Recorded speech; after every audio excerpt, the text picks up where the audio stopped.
Sa isang tahimik na parke, isang bilyonaryo ang napahinto sa paglalakad nang makita niya ang isang palaboy na babae na marahang nagtuturo sa kanyang anak. Isang eksenang hindi niya inaasahan, ngunit magbabago sa kanilang lahat magpakailanman.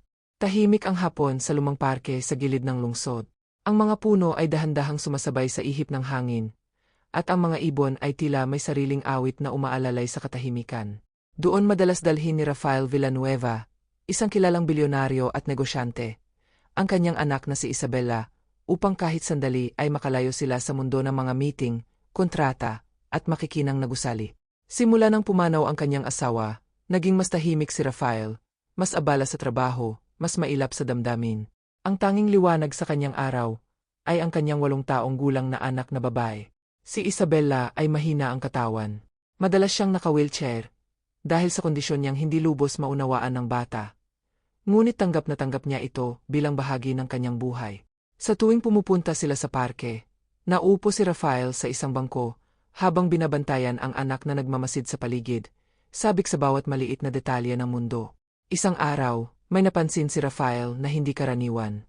Sa ilalim ng isang puno, may isang batang babae, hindi bata, kundi isang dalagang nasa 20, nakaupo sa damuhan. Ang kanyang suot ay luma, ang buhok ay gusot, at ang balat ay bakas ang pagod ng buhay sa lansangan. Ngunit ang kanyang mga mata niya ay malinaw, mahinahon, at puno ng talino. Ang pangalan niya ay Lia. Hindi napansin ni Rafael agad kung paano nagsimula ang lahat. Ang alam lang niya, maya-maya ay narinig niya ang boses ni Isabela na tumatawa, isang tunog na bihira niyang marinig nitong mga nakaraang buwan. Tumayo siya at dahan-dahang lumapit. Nakita niya si Lia na may hawak na isang lumang libro, bahagyang sira ang mga pahina. Nakaluhod ito sa harap ni Isabela, at marahang binabasa ang kwento. Ang boses ni Lia ay hindi malakas, ngunit may lambing. Parang bawat salita ay pinipili ng may malasaki. Ganito, Isabela, sabi ni Lia, nakangiti. Kahit gaano kahirap ang daan, may dahilan kung bakit ka patuloy na lumalakad. Tahimik lang na nakikinig si Isabela. Ang mga mata ay kumikislap sa interes. Ate Lia, tanong niya, totoo po bang pwedeng maging bayani ang kahit sino? Tumigil sandali si Lia at ngumiti. Kahit yung mga akala ng mundo ay wala ng halaga. Parang may kumurot sa dibdib ni Rafael. Hindi niya alam kung bakit, pero may kung anong emosyon ang unti-unting bumabalik. Emosyong matagal niyang itinago sa likod ng salapi at kapangyarihan. Lumapit siya ng mas malapit, hindi na niya napigilan ang sarili. Isabela, mahinahon niyang tawag, ngunit hindi niya tinapos ang sasabihin. Tumigil siya nang makita ang reaksyon ng anak, hindi takot, hindi pag-aalinlangan, kundi saya. Daddy, sabi ni Isabela, ang galing po ni Ate Lia magkwento. Napatingin si Rafael kay Lia. Ang itsura nito ay malinaw na palaboy, walang permanenteng tirahan, walang katiyakan sa buhay. Ngunit sa sandaling iyon, wala siyang nakitang banta. Ang nakita niya ay isang taong may kakayahang magbigay ng pag-asa. Pasensya na po, sir, agad na sabi ni Lia, tumayo at yumuko ng bahagya. Hindi ko po intensyong istorbohin kayo. Nagkataon lang pong nagtanong ang anak ninyo. Hindi, sagot ni Rafael, pilit pinipigil ang emosyon sa kanyang boses. Mukhang masaya ang anak ko. Tahimik ang sandaling iyon. Ang hangin ay dumaan sa pagitan nila, at tila may hindi nakikitang pader na unti-unting bumabagsak. Hindi sanay si Rafael sa ganitong pakiramdam, ang makaramdam ng koneksyon sa isang taong wala sa kanyang mundo. Ano ang pangalan mo? Tanong niya. Lia po, sagot ng dalaga. At kayo po? Rafael, sagot niya. Simple ngunit puno ng bigat ang pangalan. Hindi niya alam kung bakit, pero inimbitahan niya si Lia na maupo muli. Hindi bilang amo, hindi bilang bilyonaryo, kundi bilang ama na nais maunawaan kung paano napangiti ng isang estranghera ang kanyang anak sa loob lamang ng ilang minuto. Habang nagpapatuloy ang hapon, nagkwento si Lia hindi lamang mula sa libro, kundi mula sa sariling karanasan, mga kwentong may sakit, may lungkot, ngunit laging may pag-asa sa dulo. Nakikinig si Isabela na parang bawat salita ay kayamanang hindi nabibili. At si Rafael, tahimik siyang nakaupo, pinagmamasdan ang eksenang iyon. Sa kauna-unahang pagkakataon matapos ang maraming taon, naramdaman niyang may puwang pa sa kanyang puso, para sa mga bagay na hindi kayang sukatin ng pera. Hindi pa niya alam noon na ang simpleng eksenang iyon, isang palaboy na babae, at isang batang may sakit, ang magiging simula ng pinakamalaking pagbabago sa kanyang buhay. Muling bumalik si Rafael at si Isabela sa parke kinabukasan. Hindi niya alam kung bakit niya iyon ginawa. Maaari naman sana silang manatili sa kanilang maluwang na bahay. May hardin, may pribadong gwardiya, may lahat ng kaginhawaan. Ngunit may kung anong humihila sa kanya, pabalik sa lugar na iyon. Isang pakiramdam na matagal na niyang hindi naramdaman. Si Isabela naman ay halatang masigla. Mula pa lamang sa sasakyan, ay panay na ang tanong nito. Daddy, babalik po kaya si Ate Lia ngayon? Tanong niya habang nakatingin sa bintana. Hindi ko alam, anak, sagot ni Rafael. Pilit pinananatiling kalmado ang boses. Pero tingnan natin. Pagdating nila sa parke, agad na naghanap ng pamilyar na anyo ang mga mata ni Rafael. Sa ilalim ng parehong puno, naroon pa rin ang dalaga. Pareho pa rin ang suot, ang kupas na damit, ang lumanyang bag sa tabi, at ang aklat na parang isa na lamang alaala na mas maayos na buhay. Ngunit iba ang itsura ni Lia ngayong araw. Mas maayos ang pagkakaupo niya, at tila ba mas malinaw ang ngiti nang makita si Isabela. Ete Lia, masayang sigaw ni Isabela. Tumayo si Lia at kumaway, halatang nagulat ngunit masaya. Hello, Isabela. Lumapit si Rafael, bahagyang tumango bilang pagbati. Magandang hapon.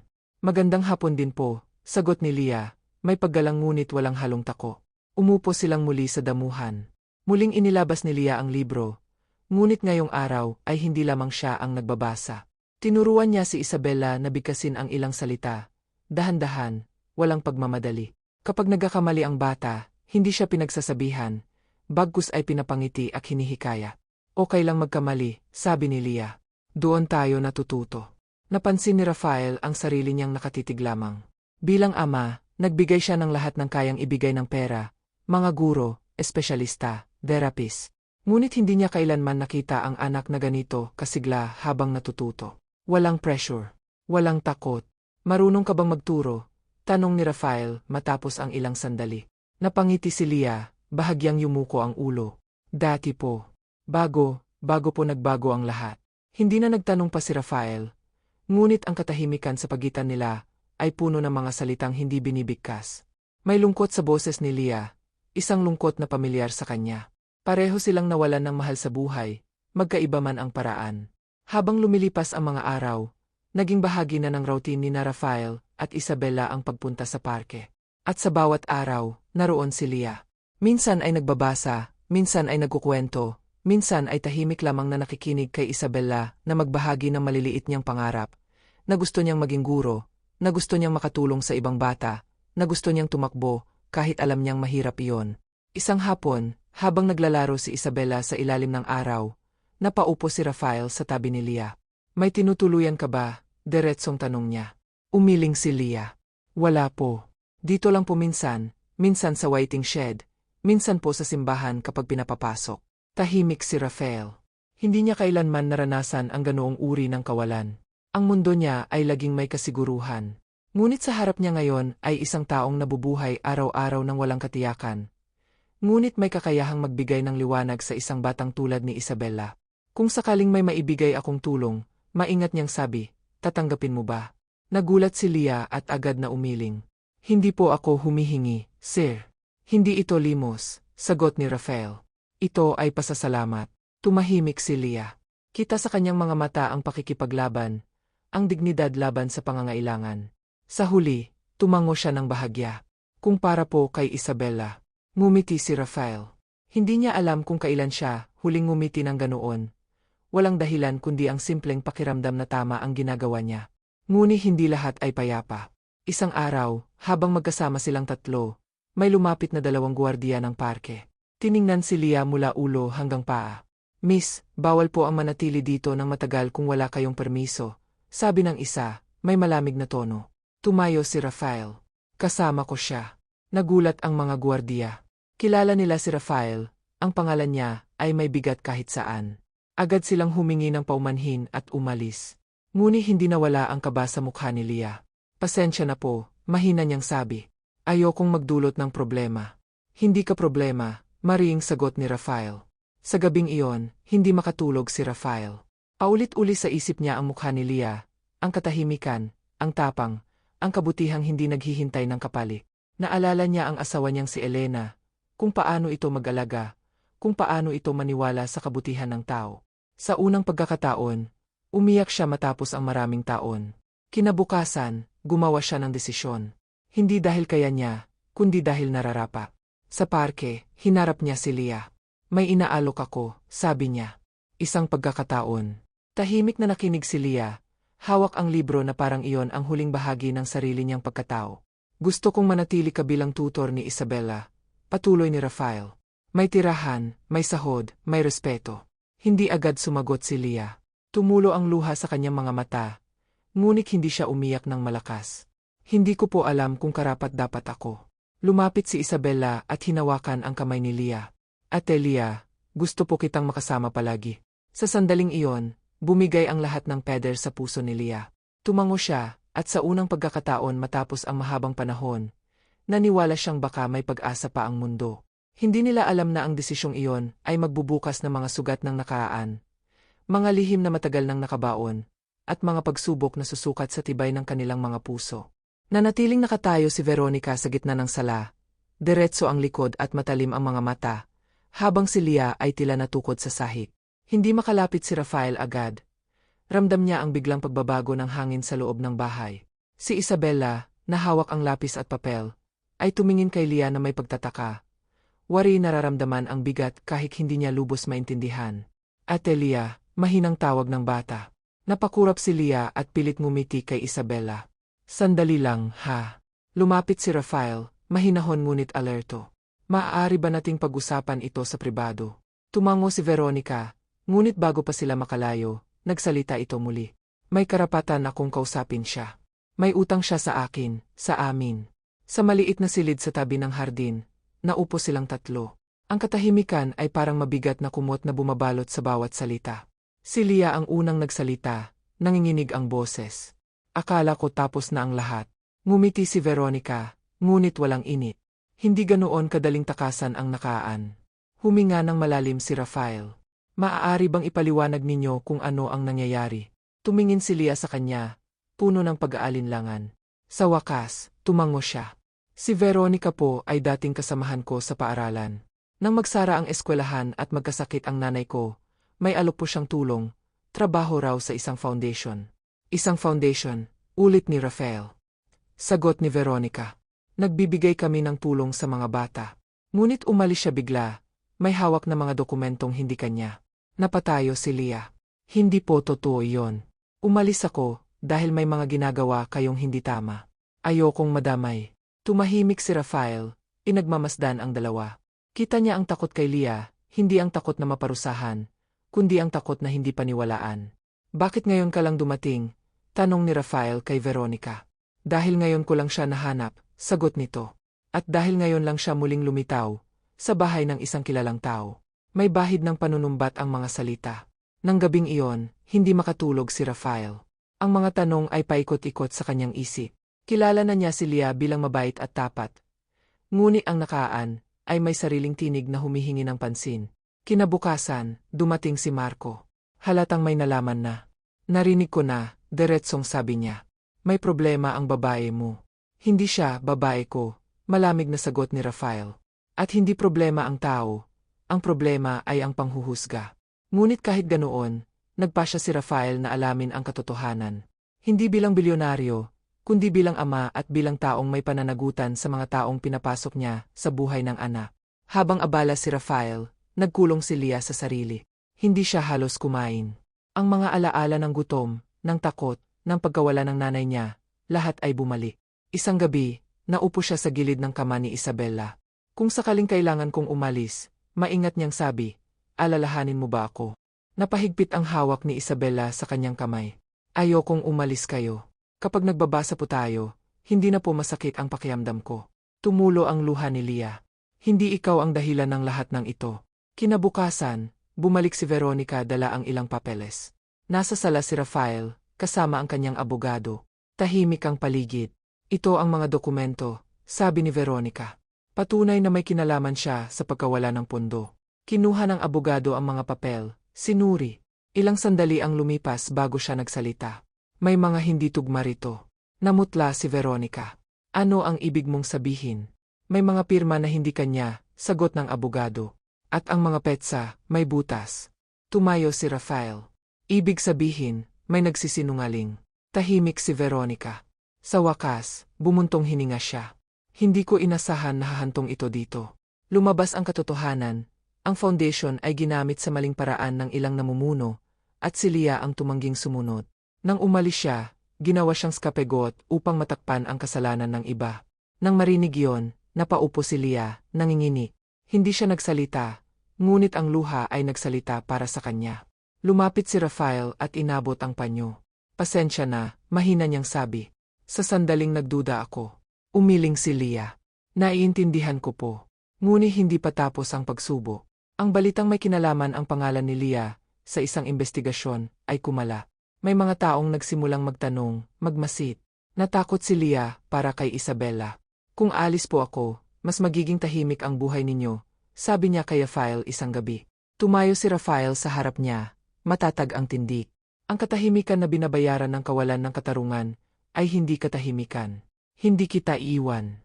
Sa mga sumunod na araw, sinuportahan ni Rafael si Leah, legal, emosyonal, at bilang tao. Ipinakita niya kay Isabela na ang pagtindig para sa tama ay hindi laging madali, ngunit laging mahalaga. Isang umaga, habang magkasama silang tatlo sa hardin, napansin ni Rafael na mas malakas ang tawa ni Isabela. Ang araw ay tila mas maliwanag. At sa gitna ng lahat ng pagsubok, unti-unting nabuo ang isang pamilya, hindi sa dugo, kundi sa pagpili. Ngunit may huling hamon pang darating, isang desisyong hindi lamang susubok sa tapang ni Rafael at sa tiwala ni Leah, kundi sa kahulugan ng salitang tahanan. Tahimik ang umaga, ngunit ramdam ni Rafael ang bigat ng paparating na desisyon. Nakaupo siya sa kanyang opisina, hawak ang ilang dokumento, mga papeles ng legal guardianship, mga medical report ni Isabela, at isang proposal na matagal na niyang iniisip ngunit ngayon lamang nagkaroon ng malinaw na anyo. Sa labas ng bintana, tanaw niya ang hardin kung saan magkasamang nagbabasa sina Leah at Isabela. Ang eksenang iyon ang paulit-ulit na bumabalik sa kanyang isip, tuwing nagdududa siya. Matapos malinis ang pangalan ni Leah, unti-unting humupa ang ingay sa paligid. Ang investigasyon ay nagbunga ng katotohanan, at ang mga tunay na may sala ang naharap sa pananagutan. Ngunit kahit tapos na ang usapin sa papel, hindi ganoon kadaling burahin ang takot na naranasan ni Leah.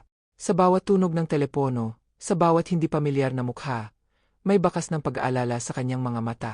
Isang hapon, tinawag ni Rafael si Leah sa opisina.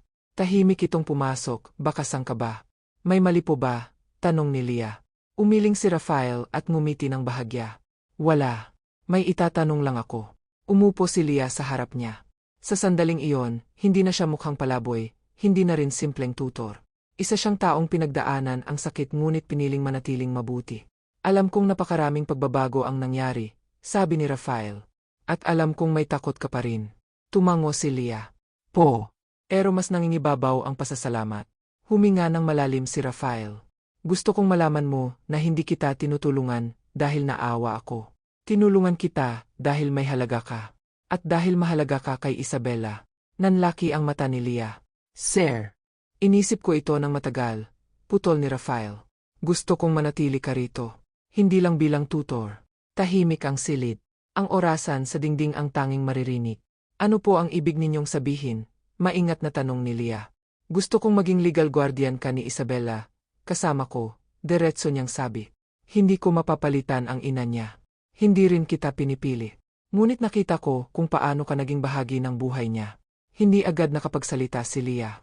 Parang bumalik ang lahat ng sandaling akala niya ay wala na siyang lugar sa mundo. Tumulo ang luha sa kanyang mga mata. Hindi ko po alam kung karapat-dapat ako, mahina niyang sabi. Lumapit si Rafael sa bintana at tumingin sa labas. Alam mo ba kung kailan ko huling nakita ang anak ko na ganito kasaya? Bago pa mawala ang ina niya. Ikaw ang nagbalik ng liwanag na iyon. Kinabukasan, kinausap nila si Isabela. Nasa hardin silang tatlo, nakaupo sa ilalim ng punong minsang naging saksi sa kanilang unang pagkikita. Ate Leah, sabi ni Isabela, hawak ang kamay niya, lagi po ba kayong nandyan? Lumuhod si Leah sa harap niya. Kung papayag ka. Ngumiti si Isabela, isang ngiting puno ng pag-asa. Gusto ko po yon. Hindi naging madali ang mga sumunod na buwan. May mga araw na inaatake ng takot si Leah. May mga gabing nagigising si Rafael, sa pangambang baka hindi niya magawang protektahan ang lahat.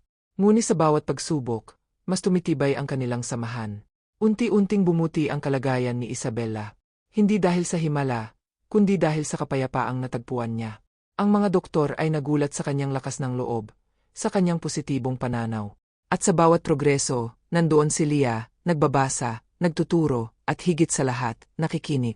Isang araw, muling bumalik si Marco. Ngunit ibang-iba na ang kanyang tono. Nagkamali ako, amin niya kay Rafael. Hinayaan kong pangunahan ako ng takot at imahe. Tumingin siya kay Leah. Pasensya na. Tumango si Leah, hindi nagalit, hindi na rin tako. Tapos na po yon. Sa huli, dumating ang araw ng formal na pag-aayos ng guardianship. Simple lamang ang seremonya. Walang media, walang engrandeng selebrasyon. Ngunit sa loob ng maliit na silid, may 3 taong magkakahawak ng kamay, isang ama, isang batang babae, at isang babaeng minsang walang tahanan. Paglabas nila, huminga ng malalim si Leah. Salamat, sabi niya kay Rafael. Hindi lang sa pagkakataon, kundi sa pagtitiwala. Ngumiti si Rafael. Salamat din sa pagpapaalala sa akin kung ano ang tunay na yaman. Sa isang hapon, bumalik sila sa parke. Sa ilalim ng paihong puno, nagbasa muli si Leah ng libro kay Isabella. Umupo si Rafael sa bangko, pinagmamasdan ang eksenang minsang nagbukas ng bagong yugto sa kanyang buhay. Napagtanto niya na ang pagiging bilyonaryo ay hindi nasusukat sa dami ng ari-arian, kundi sa kakayahang magbukas ng puso. At si Leah, ang babaeng minsang walang tirahan, ang nagturo sa kanya ng aral na iyon. Habang lumulubog ang araw, tinanong ni Isabella, Daddy, ano po ang tahanan? Nag-isip sandali si Rafael, saka tumingin kay Leah. Ang tahanan ay kung saan may nagmamahal sa'yo, at tinatanggap ka kahit ano ka pa. Ngumiti si Isabella. May tahanan na po tayo. At sa sandaling iyon, alam nilang lahat, ang kwentong nagsimula sa isang hindi inaasahang pagkikita ay nauwi sa isang pamilyang piniling magmahal, magtiwala, at magsimula muli.